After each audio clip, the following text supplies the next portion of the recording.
There's a lot to digest. Sure is. In that Pat McAfee interview. I'll just throw it out there. What do you make about his appearance? I mean, there's about 8 million different ways you could take that thing, Kyle. Yeah, fascinating as always. I thought it was compelling. I thought it was candid. I don't think it was fun at all. I think I anticipated something slightly more celebratory. I didn't have fun watching that because it wasn't about the Jets. It really was very little about the Jets. This was about the Packers. And I think the reason it wasn't fun is because we were witnessing a public divorce yesterday, and we're going to continue to watch one. You had some mudslinging that was a little passive-aggressive. There's a lot of talk of money. There's a talk of reaching a settlement between the sides. They're now seeing other people. There's talk of love. Aaron got custody of Alan Lazard, full custody. They're fighting for maybe some of the other children. It was very strange and compelling. And I grew up a divorced kid. Like, it was hitting close to home. And it feels like this is not over. I think the headline for me is what we just saw.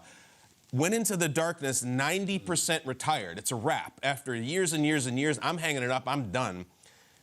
Come out and in so many words hears that the Packers are looking to move on from him and now does a 180 and says, I want to play football. So this is an issue of spite. This is a vengeance decision. The Jets seem more like a conduit to keep his game going and unleash hell on the Packers rather than this is my favorite team. He was going to retire and found out that the Packers were moving on from him, so he said, now I'm not retiring, start my workouts, get my agent on the phone, I want to become a New York Jet. That's really compelling to me because it's always this way with Rodgers. Since coming out of Cal, there's always this thing that he has to prove and this blood that he has to shed, and now he has it again, whether it's manufactured or authentic. I would just say, I would love to hear the Packers' response, any response. From Murphy or Gutekunst or LaFleur or players or anything, because they're always this beautiful, old-fashioned American organization that does this business in-house, and I totally respect it. You got to say something in response to that because he's going to keep talking. Stand up for yourself. Tell your side of the story. At least make some attempt at the moral high ground here because he just claimed it and planted his flag. And what he said is, you guys messed this up, and he's pissed off, and now he's out for blood. That's what he said yesterday. Yeah, and to your point, when he said he came out of the darkness, like, hey, well, did you think you were definitely going back to Green Bay? He said, well, I wasn't gung-ho about it because he had those mixed feelings going in of what Green Bay felt like. And how you just said it wasn't fun, he had mentioned bittersweet. And throughout the entire time, he started naming different people inside of the building. He started naming different people inside of the Green Bay community. And as you heard him, like you said, it was a public divorce, and it was kind of sad. It was just like Aaron Rodgers, for so many years, we kind of look at him and put him on this pedestal that he was kind of separate from a lot of his teammates and different people in Green Bay. And then when you heard the love and the admiration of talking about countless years spent in that building and the relationships built, you forget about that human side of everything for a player. He said he loved Green Bay. The amount of success he's had there, the days, the countless hours inside that building, it's hard to just say goodbye to that. And as I listened to him, it sounded like this decision was made April 23rd, 2020, when the Green Bay Packers traded up from 30 to get to 26 to draft Jordan Love. And he said it, I was able to just push it back by winning 2 MVPs, but this day was already written, and it was just a matter of time before it came. And on the other side of it, you say you want to hear from Green Bay. Green Bay was like, all right, he's going into darkness. And they were like, you know what?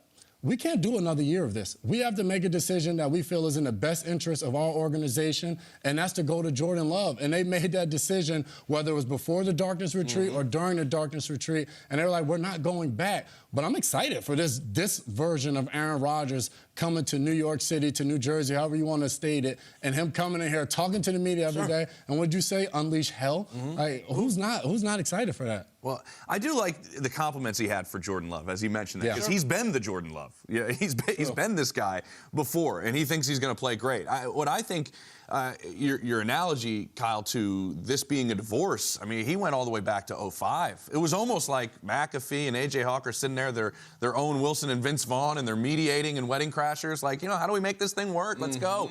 And so he goes back to 2005. He's talking about places he went. He's talking about the scout that jumped on the desk and fought for him coming out of Cal to be there. It was very nostalgic in that sense. But there's also the other things that were kind of lying in the middle of it that kind of jumped out at me. I know that we're going to talk a lot about that he was in his darkness retreat, and the Packers moved on in that period, and he came out, texted some guys on the team, found out through players and teammates that the Packers had moved on. He thought, oh, okay, I guess let's see if I can really play it. So he said he worked out for a week just hard to see if he could really still sling it, and he wanted to do it, and he did, and that's when he decided on the Jets. But there were other teams, he said, that were interested, and he didn't reveal the Raiders. Sure. But we think everybody at this table believes he was talking about the Raiders, right? There was one team that was there that had a player that I would love to play with, that is very special in my heart, that I would love to, continue to go and play with. I do think the other parts that stand out to me is that he said there is no wish list. He doesn't. He didn't ask for these guys to play with him. Obviously, he said if you're going to call him, he's going to tell you that Alan Lazard is a great dude. He's going to ask you, he's going to give answers about different players. But also, there's a part of it that doesn't sit great with me. What do you got? He got very upset about the misinformation that is out there. But then when Schefter hits him up to try to get the real information, he roasts Schefter for trying to get information. Lose my number. So I lose my number, which is probably going to be on T-shirts like everywhere. Sure. From some capacity. I don't know how that works. Like, you don't like that people are reporting bad information, but then when they ask you to get the information, you don't want to give it to them. So I do think people are just trying to do their jobs, trying to cover this. It's been very difficult with everybody involved to try to figure out exactly what's what. He says he's not the one that's holding up this situation right now, but Tom Pelissero's reporting that the Packers aren't asking for the world. They're not asking for multiple ones like we've seen recently. So I'm curious what is holding it up. That's the part we don't know, and maybe the Packers can say something. But the last part about this is now that this is out, all of the Jets fans across the planet know that Aaron Rodgers wants to play for their team. We got newspapers about it. Let me see that thing. Take this up. Throw this up here. Look at what the New York Post did today. They got jet set with the full Tom Cruise Maverick. It says, Mr. Rodgers, I want to be Gangrene's Top Gun. There it is. There's no subtlety at all. We're going all the way to Maverick because he said one show and my intention is, and we already have. You think they might have had that locked and loaded? I think they did. I think it was in the draft folder for 6 weeks. It was there. It was there. Great. But here's the thing. Now that everybody in New York knows that, everybody in New Jersey knows that, everybody across the country knows he wants to go to the Jets, what's the Packers' rush to get this done? If you look at his contract, and Tom broke it down perfectly, like they don't really need to rush into making this deal in terms of money. Right now, I think his cap hit is like half of what it would be at the start of the season. So they're operating at about like $30 million as opposed to like the 60. So the Packers could, and I'm saying they will do this, or I'm not saying this will happen. The Packers could sit there and just go, all right, well, we just got roasted on the Pat McAfee Show for an hour. Maybe we're just going to sit for a little bit. And maybe that also helps us in terms of compensation from the Jets. Because because now they can force the Jets' hand, it seems. Have the For leverage. sure. I just started to think when he was going on and on. Well, first of all, there had been so much out there, right, about that Aaron Rodgers is holding two different organizations hostage. So I think it was important for him to say, I already said that. That it was just not him, and now they're waiting on the Packers. Again, we don't know the Packer side of things. But when you think about like your favorite TV shows ever, like these long-running shows, or you think about the Seinfeld, you think about the French, you always, what is it? It always ends with like, can they stick the landing at the end? So this Aaron Rodgers thing, right? You knew that this was percolating for years, from the time that they drafted Jordan Love.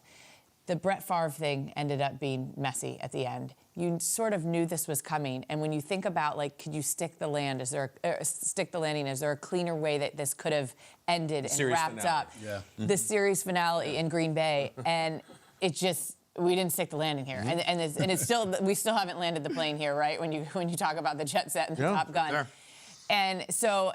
I don't know if that should be surprising because this is a very tricky thing to do. And Jason, you know this better than anybody, but as you're sitting here and players, and we're in a period right now where players are going, this is a business, right? This all comes down to a business. It doesn't matter how much a player loves an organization, how much an organization loves a player. And you see it with a guy that is considered to be the best, Patrick Mahomes is Patrick Mahomes now, but for a long time, along with Tom Brady, it was Tom Brady and Aaron Rodgers.